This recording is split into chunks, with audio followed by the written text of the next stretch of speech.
In every human life, there comes a moment when you find yourself face to face with an adversary, someone who actively opposes your vision, undermines your effort, or harbors a deep, quiet resentment toward your very presence. The natural human instinct, hardwired into our biology through millions of years of evolution, is to attack back. We prepare our counterarguments, sharpen our words, and engage in a destructive war of attrition. But history and human psychology reveal a brutal, undeniable truth. When you destroy an enemy through force, you do not eliminate hostility. You merely bury it alive. The resentment goes underground, waiting for the exact moment you show a single sign of weakness to strike back. True social mastery is not about defeating your enemies in open combat. It is about performing the ultimate psychological alchemy, transforming a fierce, dedicated adversary into your most loyal, unshakable ally. When you defeat someone, they spend every waking hour plotting their revenge. But when you win someone over, when you convert their hostility into genuine respect, they become a more powerful defender of your name than someone who was friendly to you from the beginning. Why? Because a converted adversary has something to prove. They have crossed the aisle, broken their own bias, and made a conscious choice to stand beside you. Carnegie understood that the human ego is a delicate defensive structure. When an enemy attacks you, they expect a fight. They have already constructed a mental narrative in which you are the villain, the arrogant opponent, or the incompetent fool. They are fully prepared for your anger, your defensive excuses, and your counterattacks. In fact, they crave your retaliation because it validates their hostility. Your anger proves to them that they were right about you all along. The moment you react with hostility, you fall directly into the psychological trap they have laid out for you. Imagine the sheer power of shattering that entire expectation in a single second. What if, instead of arming yourself for battle, you completely stripped away their reason to fight? What if you walked directly into the lion's den, completely disarmed, and offered them something their ego desperately craved, never expected from an opponent? This is the high-level psychological shift that separates amateur communicators from master strategists. Master strategists do not view an enemy as an obstacle to be crushed. They view an enemy as a massive reservoir of misdirected emotional energy waiting to be redirected. And think of the most bitter rivalry in your life, your workplace, or your social circle. The person who dismisses your ideas before you even finish speaking. The individual who spreads subtle rumors, gives you cold looks, or seeks to diminish your accomplishments. When you analyze their behavior through the lens of human psychology, you quickly realize that their hatred is rarely about you at all.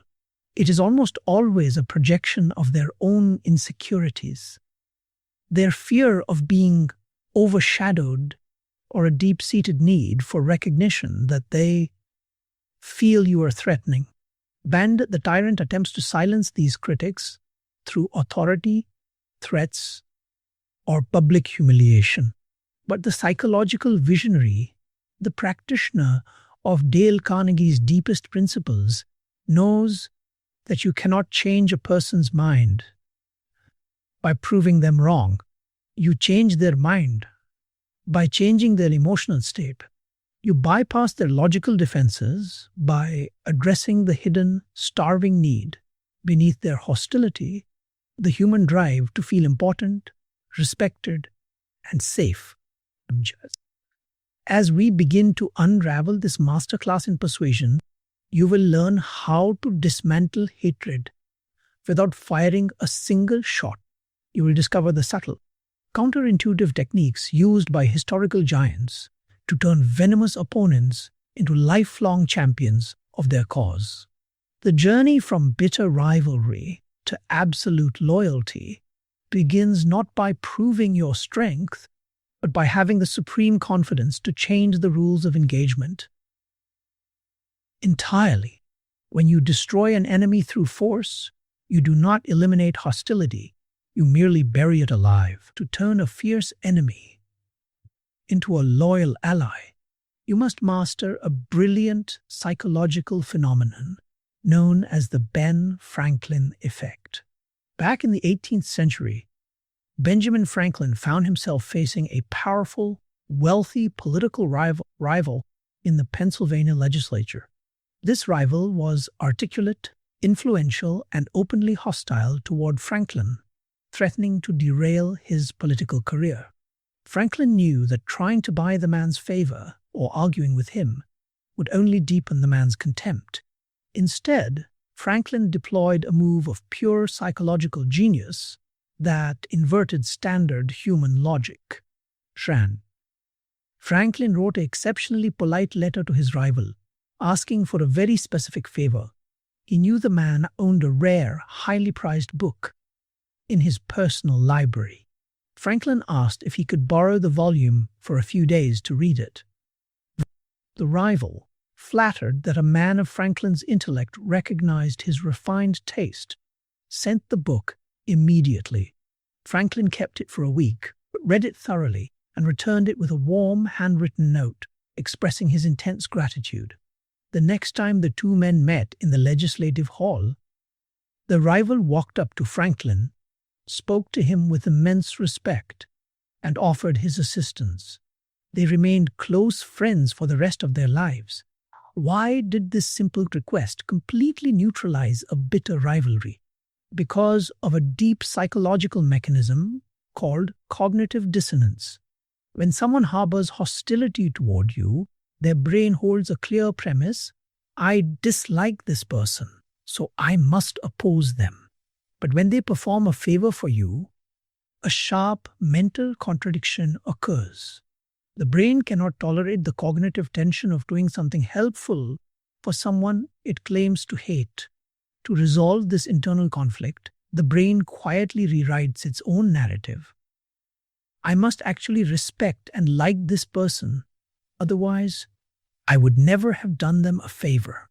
Carnegie thoroughly analyzed this phenomenon, emphasizing that asking for help, when done with authentic humility, is one of the most non-threatening ways to disarm an opponent. When you ask an adversary for their opinion, their advice, or their expertise on a matter, you instantly satisfy their deep psychological craving for self-importance.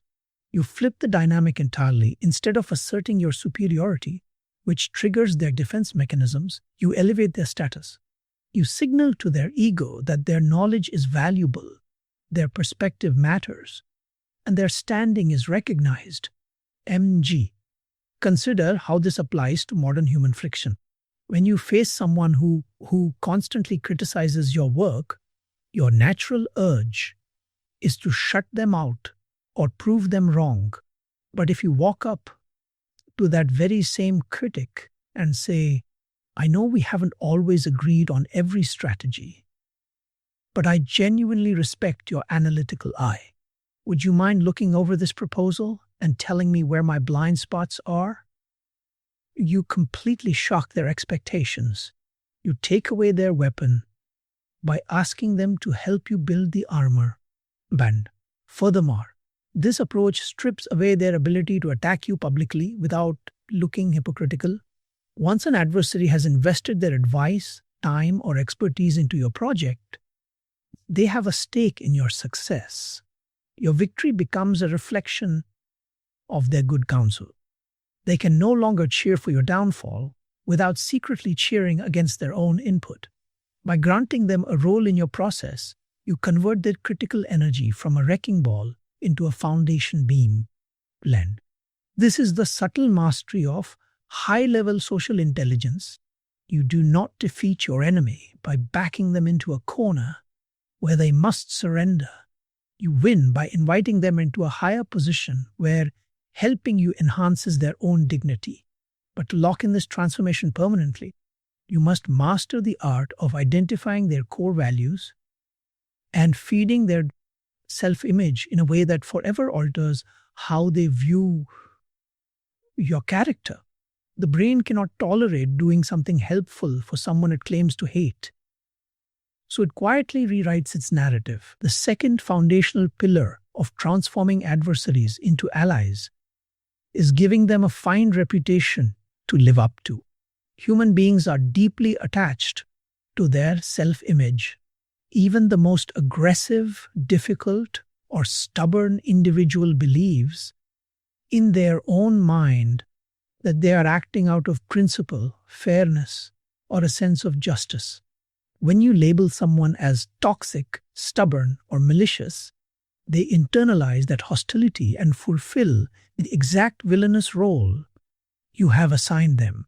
But when you ascribe noble motives to their actions, even before those motives are fully real, they will strain every muscle in their body to prove your high opinion right.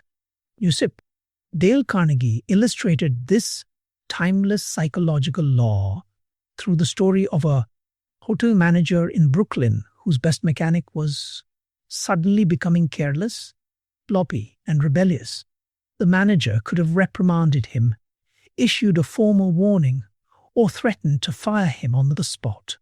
Instead, the manager called the mechanic into his office and said, "Henry, you are one of the finest mechanics I have ever met. For years, your attention to detail and work ethic have been second to none. Lately, however, your work hasn't met the high standard you set for yourself. I know you are a craftsman who takes pride in excellence, and I wanted to talk to you because I know this isn't who you truly are." Lambed. The result was immediate and profound. Henry did not defend himself, nor did he offer angry excuses. Because the manager praised his reputation rather than attacking his character, Henry felt a deep moral obligation to restore his honor. He returned to the workshop and performed at an even higher level than before. By framing the issue around Henry's high standards, the manager allowed him to fix his behavior with complete dignity. This principle becomes exponentially more powerful when applied to an active enemy. When an adversary acts out against you, refrain from calling out their bad behavior directly. Instead, identify the ideal version of who they wish to be: a fair competitor, a principled professional, or a protector of the truth, and publicly appeal to that identity. When you say to an opponent, "I am speaking to you because I know you value integrity and straight talk above petty politics," you construct a golden bridge for them to cross. You make it emotionally impossible for them to attack you without publicly destroying the very reputation they hold dear. To master this technique, you must cultivate the rare ability to separate a person's hostile actions from their underlying psychological needs. Most hostility is nothing more than a distorted plea for acknowledgement. When someone attacks your work, belittles your accomplishments, or creates friction, they are often projecting a hidden fear of being rendered irrelevant or powerless. By addressing their need for importance directly, by acknowledging their contributions, praising their strengths, and giving them a reputation of nobility to maintain, you disarm their hostility at the root. When you elevate your opponent's status in front of others, you dismantle the emotional foundation of the rivalry. An enemy expects you to whisper behind their back, slander their name, and celebrate their mistakes. When you do the exact opposite, when you speak respectfully of their talents and attribute honorable motives to their posture, you create an immense psychological debt. They are left with a powerful choice: continue attacking someone who treats them with dignity, or rise to the occasion and become the noble ally you have publicly declared them to be. This is the ultimate test of emotional self-mastery. It demands that you suppress your short-term desire for revenge in order to secure long-term strategic dominance. By refusing to engage in petty mudslinging, you maintain the high ground and force your adversary to reevaluate their entire perception of you. But to ensure this new alliance withstands the test of time, you must learn how to handle moments of inevitable disagreement without ever reigniting the flames of hostility. When you ascribe noble motives to an adversary, they will strain every muscle to prove your high opinion right, to ensure that a newly formed alliance does not collapse at the first sign of friction. You must master the ultimate art of Carnegie diplomacy, allowing the other person to save face at all costs. Nothing creates a permanent, bitter enemy faster than cornering someone in an argument and exposing their mistake in front of others. Even if your logic is flawless, even if your facts are undeniable, crushing someone's ego in public generates a deep, burning humiliation that logic can never erase. They might lose the debate, but they will spend the rest of their days hating you for the public embarrassment you inflicted upon them. Dale Carnegie wrote extensively about the absolute foolishness of trying to win arguments. He famously stated that 9 times out of 10, an argument ends with each contestant more firmly convinced than ever that he is absolutely right. You cannot win an argument because if you lose it, you lose it, and if you win it, you lose it. Why? Because if you triumph over the other person and shoot their arguments full of holes, you have made them feel inferior. You have hurt their pride and wounded their self-respect. A person convinced against his will is of the same opinion. Still maims. When an adversary makes a clear mistake or pushes an inaccurate narrative, a novice communicator immediately leaps at the chance to prove them wrong. They use facts like weapons, attempting to force a confession of error. But a master of human psychology does the exact opposite. They build a comfortable, honorable exit route for their opponent. They frame the mistake not as a failure of intelligence or goodwill, but as a completely understandable oversight caused by incomplete information, bad timing, or confusing circumstances. Pawn late.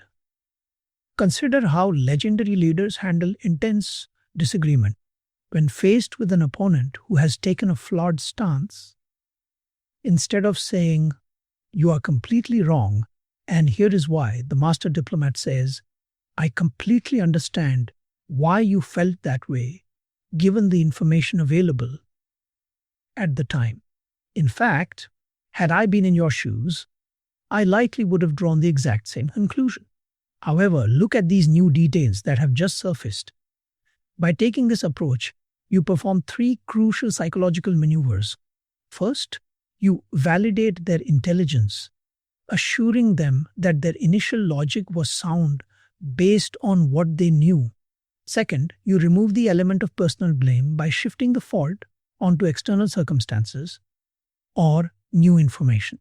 Third, you make it easy for them to change their mind without feeling like they surrendered or backed down. They are not admitting defeat. They are simply updating their view in light of fresh evidence. You allow them to walk away with their pride, dignity, and self-respect completely intact. Manned. This practice of preserving another person's dignity is the secret armor of enduring relationships. When people realize that being around you never threatens their self-worth, that even during disagreements, you protect their status and honor, their defensive walls disappear forever. They no longer view interaction with you as a risky zero-sum game where one person must win and the other must lose. Instead, they begin to view you as a safe harbor, a leader of immense psychological maturity who brings out the absolute best in everyone around them. And when you consistently protect your former opponents from embarrassment, their loyalty deepens beyond standard professional respect. They realize that you possess a rare quality that few people in the modern world have: true emotional strength. You don't need to push others down to lift yourself up. You do not feed your ego on the humiliation of your rivals. By consistently extending grace where they expected a fight, you cement a bond of trust that cannot be broken by external stress or future disagreements. But to bring this transformation to its highest evolution, you must learn the ultimate secret to locking in lifelong devotion. Building a comfortable exit route for your opponent allows them to change their mind without losing their dignity. The ultimate closing movement in turning a former enemy into your most devoted champion is the art of shared interest, aligning your vision so closely with their fundamental desires that your success becomes indistinguishable from theirs. When two people are locked in a feud, it is almost always because they are focused entirely on their differences. They see a finite pie where one person's gain is automatically the other person's loss. But when you reframe the entire landscape to highlight shared goals, common threats, or mutual ambitions, the bitter wall between you and them evaporates, replaced by a unified we. Because Dale Carnegie spent a lifetime demonstrating that the most effective way to influence anyone is to stop thinking about what you want and start endlessly thinking about what they want. When you approach a former adversary, do not appeal to your needs or ask for their compliance as a personal favor. Show them clearly, vividly, and indisputably how standing by your side accelerates their own dreams, protects their interests, and grants them the recognition they have always sought. When a person realizes that helping you is the fastest vehicle to achieving their own highest goals, their loyalty ceases to be a negotiation. It becomes an irresistible self-interest. Planes.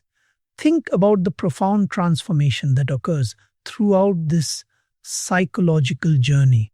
You began with a person who viewed you with suspicion, hostility, or outright disdain.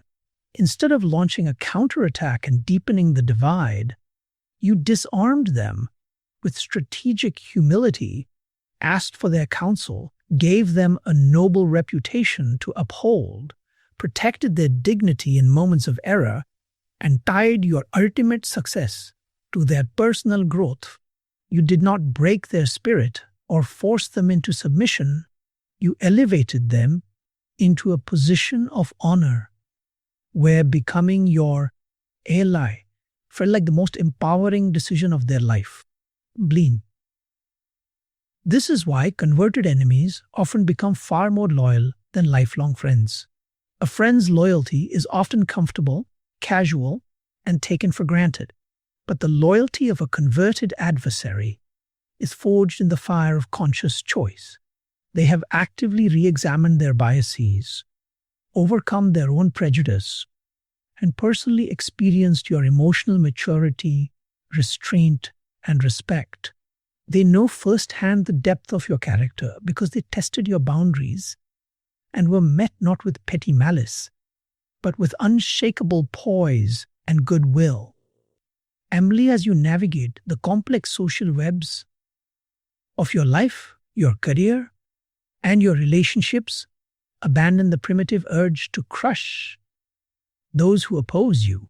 View every critic, every skeptic, and every rival not as a permanent enemy, but as an untapped reservoir of future loyalty, waiting for a leader who understands human nature. When you master these timeless principles of Dale Carnegie, when you replace pride with empathy, argument with diplomacy, and hostility with sincere appreciation, you unlock a level of social power that cannot be challenged. You will walk into any room with the quiet, formidable confidence of someone who fears no opponent, because you possess the ultimate secret of human influence, the ability to disarm hostility at its root and turn every battlefield into a foundation for lasting allegiance. When a person realizes that helping you is the fastest vehicle to achieving their own goals, their loyalty becomes an irresistible